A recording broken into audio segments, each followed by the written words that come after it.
All right, guys, what is going on? This is episode 595 of the First and Frame Rate Show. I am VF Baller. Over here, we talk about Georgia Southern and Atlanta Falcons football. And today we're going to have a, pretty heavy show today. We're going to have a lot of content today because I missed yesterday's show. I want to apologize. Had to handle something on the other end of the spectrum. So got that taken care of. So we're going to have a pretty decent show for you guys today. So we're going to go ahead and get into it and give my thoughts and opinions on the topics at hand. Falcons running back Avery Williams tears his ACL. He's going to have surgery on it. He's going to be out for the season. Very, very unfortunate. Also, Georgia Southern got two more transfers that I didn't get the chance to talk about, but we will talk about them today. And it's just an exciting time overall, even though, the whole situation with the injury, that really sucks. You do not want to see anybody get hurt. But I think he's going to bounce back. He's going to be fine. And Georgia Southern just continued to build what they're building over here. And I'm ecstatic about it. I really like it. If this is your first time here, welcome. I could be found on YouTube and Rumble. I'm also on Anchor, Stitcher, Spotify, Apple, and Google Podcasts. You can follow me on Twitter at VFBaller. And also the website is firstandframerates.com. You can check out the website over there, subscribe to the podcast, and also help support the podcast as well. One more thing I want to say, there has been some little issue with YouTube, even with Rumble uploading the actual video side of the podcast. So I highly recommend you guys go over to the podcast side because I rarely have issues over there, but sometimes one may be down and one not. So if you want to get the episodes right away, I highly advise you to subscribe to more than one avenue. So enough of all of that. Let's talk about Avery Williams. Avery Williams, running back, came to the Falcons as a cornerback, found out how versatile he is with the kick return game. They made him into a running back, and he turned into somewhat of a fan favorite of the team because he's one of those guys that you can put anywhere, special teams, defense, or offense. I mean, you want guys who are just straight football players. So with him being as versatile as he is and be like a Swiss Army knife, he started to be a fan favorite. A lot of people was really getting into what he was able to do, and he was fairly productive. His time and touches were limited because you have a Cordell Patterson, Tyler Algier, and even in some cases you had other cornerbacks that was in the mix. But him being a team player, hey, I'll go anywhere, coach, wherever you want me to, wherever you want to put me, and we can go with it. Was able to do that. Unfortunately, non-contact injury, out for the season, torn ACL. Very, very unfortunate. If you look at the numbers, what he was able to do, let me see if I can pull these up real quick. If you look at the numbers and see what he was able to do, for the most part, 2022, he had 22 carries for 109 yards. I mean, he averaged 4.9 yards a carry. Not bad. Also had a touchdown. Now, but with that being said, that's pretty much like one game, 22 carries for 109. But it just shows you with Tyler Algier, Cordell Patterson, he wasn't getting that many touches. But when he touched the ball, for the most part, things happened because, he did get touches, throughout pretty much every game that he played outside of maybe 4 or 5. But he was pretty productive overall in 2022. You look at his other stats throughout his career, 2021, I mean, that was really his first year coming in. He played all 15 games on defense, 8 solo tackles, 7 was assisted, 1 pass deflected. And, he also had a handful of punt returns, doing pretty well on that. 2021, he averaged 7.6 yards a return. In 2022, he started to, skyrocket, damn near doubled his numbers at 16.2 average per return. So, I mean, really, really good. I think the only knock on him, really, he had 1 fumble. But, hey, everybody can't hold on the ball forever, right? But outside of that, like he was a pretty solid player. He's going to be missed, and it kind of sucks. But as of right now, from what I've seen on The Wire, Coach Arthur Smith basically saying that now he's probably going to say like Mike Hughes, you also have Josh Ali or even Penny Hart, which I would like to see that, even though he's a Georgia State Panther. I do like Penny Hart, and I would like to see him get a chance at punt return because I think he's actually a solid, football player. So it'll be good to see that. And besides, he's part of the group of 5 in the Sun Belt. We always want to see Sun Belt guys do good in the pros. So That's where we at that with that now. As far as kick returns, probably what's going to happen. You're probably going to look at Hughes, Ali, or Penny Hart. So going to keep an eye on that and see how that goes, because special teams is a very important part of the game. I mean, not many people talk about it until something big happens, but field position, people who can tackle, people who can cover, people who know how to block kicks, those people are very special on the football team just as much as anybody else. So we'll see how that plays out. Now let's jump over to Georgia Southern.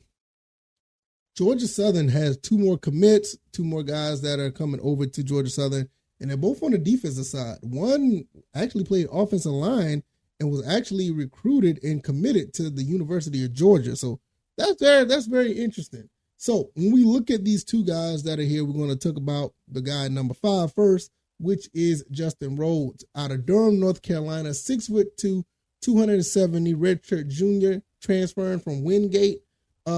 He has actually pretty impressive numbers. I'm actually, looking at this and like, wow, he looks like he's going to be a pretty good asset for us. All right, I'm going to start off with 2021. He played 4 games at Wingate. Then he was redshirt. He had 12 tackles on the season, 2 for a loss and a sack. So in the 4 games that he played that he was redshirted, he had basically 3 tackles per game. He had 2 for a loss and 1 sack. So not bad. Also had a quarterback hurry. Had a season high 5 tackles against Newberry. All right, so now you go jump to 21 and 22. You're 2021 and 2022. He played 7 games at Wingate. Numbers went up. He had 18 tackles, including 3.5 for a loss, and a sack. Had 3 quarterback hurries. So posted a career high 6 tackles against Carson Newman. Also had 2 tackles for loss against Lenore Ryan. So he looks like he's pretty productive. So to get a guy like this, a defensive lineman, like I said, after we, lost guys like, Dylan Springer and Justin Ellis, you want to get some guys in there that possibly can make some things happen. So with the guys we already recruited, you just can't have enough pass rush. And it looked like with the way defense looked this spring, and now we're starting to add more pieces. I think defense may be a cornerstone of this team, not just high-flying offense.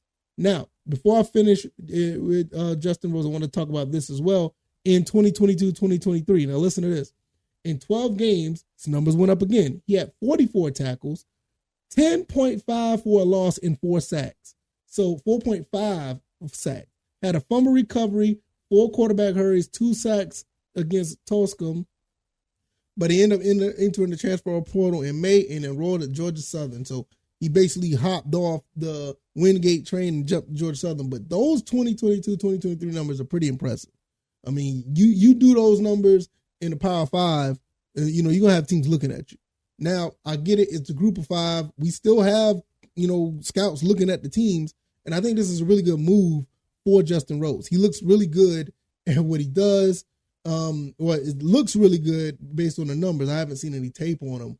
But if he brings even a little bit, a half of that to the table, I mean, we're going to be good. Because one thing we didn't really do as well on is pass rush. But this kid, like, he has no problem with rushing the passer, getting some tackles for loss. Really going to be interesting to see what Mr. Rhodes does. 6'2", 270. Redshirt junior. So with that being said, we might see him for 2 years. So we'll see how that plays out. The other person we want to talk about is Weston Wallace. Now, like I said, he started at offensive line. The reason why he was at offensive line, I mean, he's a big kid. 6'5", 335. You know how Georgia, the Bulldogs roll. They try to get big offensive linemen. They've been like that for, good Lord, I mean, a decade at least. End up moving over to defensive linemen. Now, you already got guys like Latrell Bullard. I mean, dude is huge. You already got guys like that in the middle. There's a couple other guys that are like 6'2", 300 something. You bring a guy like this, 6'5", 335. He's not rushing off the edge. This guy's gonna be plugging up the middle if he's gonna be playing defensive line. And I'm not against it at all. If you play the offensive line, you already have a nasty mean streak about you. You're gonna jump over to the defensive line and you're gonna try to give the defense some help. I'm all for it. Like I said, from Eaton, Georgia, went to Gatewood School. He did not play at Georgia. He redshirted in 2020 and 2021. 2021, 2022, he didn't play. He basically was sitting around and watching the team win a national championship. Same thing with 2022, 2023. Ended up moving over for defensive line for the spring ball into the transfer portal in April and enrolled at Georgia Southern in the summer. Now, let me tell you something about this here, which is really interesting, the things that he's accomplished in high school, but you got a lot of tread on his tire. This kid did not touch the football field at all in his college career. You basically getting an experienced freshman. You know what I'm saying? You basically getting an experienced freshman. So this is a huge pickup for the Eagles because you got a guy who's been around Power 5 school, not just a Power 5 school, the Power 5 school. You know, the team that won a national championship last couple of years. So he has experience. He could bring some of that knowledge that he's learned on paper or on film to the Georgia Southern Eagles, and you bring that along with the defensive coordinator we got now, along, what is it? Not Ryan. He's not the defensive coordinator. Sorry. I'm looking at something else. But when you looking at with the defensive coordinator and all the guys that we have here with Coach Clay Helton, you're going to have a really, really good player in this kid. I'm more interested in him than anybody else right now when it comes to the defense. Don't get me wrong, I was a big Ashton Whitner fan. He's ended up transferring. I think he went to Old Dominion now. So I was looking at him. Mark Stampley, love what he's bringing to the table. Can't wait to see him take that next step in year 2. But when it comes to that defensive line, you put a guy like him and Latrell Bullard next to each other, you're going to have problems. Or you get Christian Varner out there. Is Christian Varner still on the team? I think he's still on the team. You get a guy like that on the sideline, on the line, you're going to have problems. So with our defensive coordinator, where is he? I'm looking at it right here. Well, I'm sorry. Yeah, Brandon Bailey and Rip Rowan. I know Rip is going to love him. I mean, Rip, let me tell you something about Rip Rowan. I watched this guy talk a few times. I got a feeling that this guy's going to be a coach somewhere one day. He has an attitude that he wants to be something serious. And with him coming from a Power 5 school, being a defensive line coach, this kid, not this kid, but this guy, I can see him possibly being a coach somewhere. Seriously, and I can't wait to see what he's actually going to be able to do with this defense, especially when you bring, with the defensive line, especially when you bring a guy like Rhodes and Wallace together, and you already got all the other guys that are there. And then on top of that, you have, on top of that, you got Brandon Bailey coming in, which I'm going to tell you something real quick before I finish this. Brandon Bailey, I don't know if he did this or not, even though he was the defensive coordinator for UB, and we just played him in the Camellia Bowl. I don't know if anything changed between him getting from us transitioning from our old defensive coordinator to this one. But all of a sudden, our defensive guys can tackle all of a sudden. All of a sudden, these guys can cover. All of a sudden, these guys are actually playing pretty decent. I don't know what he did to them. I don't know what he done or whatever the case may be, but I'm not complaining at all. So with that being said, I'm really interested to see what this team's going to look like when you bring a guy like Wallace, you Rhodes, you already got all the other guys that are here. And it's going to be really, really good. It's going to be a really good experience to see because I'm of the mindset that, you want to have a cohesive unit that want to accomplish big things on the field. You want to have that mindset that look, business got to get done. Business need to be handled. Don't let nobody get past you. You play gap assignment, you play discipline football, and you will have a really good, really good results. So at the end of the day, I'm really, really interested to see how this plays out. I'm really interested because you got so many other guys here that pretty much is going to be on the roster that you can move in and out of rotation and to get at the quarterback. And it's another thing. I talked about Latrell Bullard, another guy, Kerryon Smith, 6 foot 325.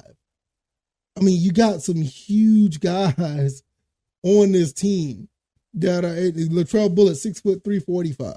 Defensive line. Those guys are gonna be plugging up the hole. They're gonna be plugging up the middle. And then you got Weston Wallace here at 6'5", 330. I mean, come on, man. What are we doing here? What are we doing? So let me know what you guys think. Sorry to hear about Avery Williams. He's going down with the ACL injury, but I mean, he'll bounce back. I'm pretty sure he will. Can't wait to see him in 2024. Also, let me know what you guys think about these two new Georgia Southern commits. I think we're on the right path, everybody. I've been saying this for a while now, ever since last year. Kind of underachieved not winning the Camellia Bowl, but definitely doubled our win total from the year before. And we're starting to get more players that's going to be buying in and actually, really, really talented. It's going to give the Sun Belt fits. If you like this commentary, hit the like button, share this podcast, subscribe to the channel if you haven't already. Let me know what you guys think, guys. Look, man, we got it going on. Georgia Southern, 2 more transfers. Avery Williams is down.